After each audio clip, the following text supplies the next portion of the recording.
சொல்லுங்க. அப்புறம் நீங்கள் போயிட்டு வாங்க. சாப்பாடு சமையல்லாம் சூப்பராக செஞ்சு வைக்கிறேன். வந்ததை சாப்பிட்டுட்டு கோயிலுக்கு வேற போகணும். வெத்தலை தீபம் வேற போகணும் 1 to 2. அதனால் வேலை இன்னைக்கு சரியாக இருக்குது. ரேஷன் கடைக்கு போனால் கூட்டமாக இருந்துச்சு. வந்துட்டேன். நீங்கள் தான் போய் ரேஷன் கடைக்கு போய் எல்லா பொருளும் வாங்கிட்டு வந்து கொடுக்கணும். அதனால் இன்றைக்கி என்ன சமைக்கிறேன், என்ன அந்த அம்மா செய்வாங்க இன்றைக்கி செவ்வாய்க்கிழமைன்றது உறவுகளுக்கு தெரிஞ்சிருந்தா கமெண்டில் போடுங்க. இன்றைக்கி 2-3 உறவுகள் வந்து கல்யாண நாள் பிறந்த நாள் சொல்லியிருக்காங்கப்பா.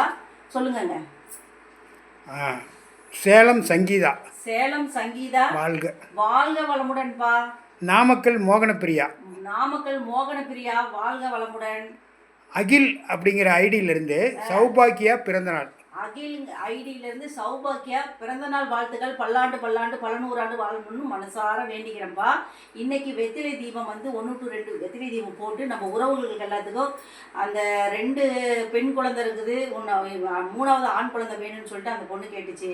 அந்த பொண்ணுக்காகவும் இன்னைக்கு வெத்திலை தீபம் போட்டு சாமி கும்பிட்டுட்டு அதுக்கப்புறம் ராவுகால பூஜையில் போய் விளக்கு போட்டு சாமி கும்பிட்டா நினைத்தது நடக்குதுப்பா. என்னோட வாழ்க்கையில் நடந்திருக்கு. அதனால தான் நான் வந்து அவ்வளோ தூரம் நான் எவ்வளோ கால் வழியாக இருந்தாலும் சரி நான் எல்லா வேலையும் முடிச்சுட்டு இங்கேருந்து 3 மணிக்கு போனால் அபிஷேகம் அலங்காரம் அர்ச்சனை எல்லாம் பண்ணிவிட்டு 5:30 மணிக்கு தான் வீட்டுக்கே வருவேன். வீட்டுக்கு வந்ததும் கால் கை மூஞ்ச கழுவிட்டு விளக்கு போட்டு சாமி கும்பிட்டு கொஞ்சம் நேரம் ரிலாக்ஸாக உட்காருவோம்ப்பா. நீங்களும் அந்த மாதிரி முடிஞ்சால் செய்யுங்க.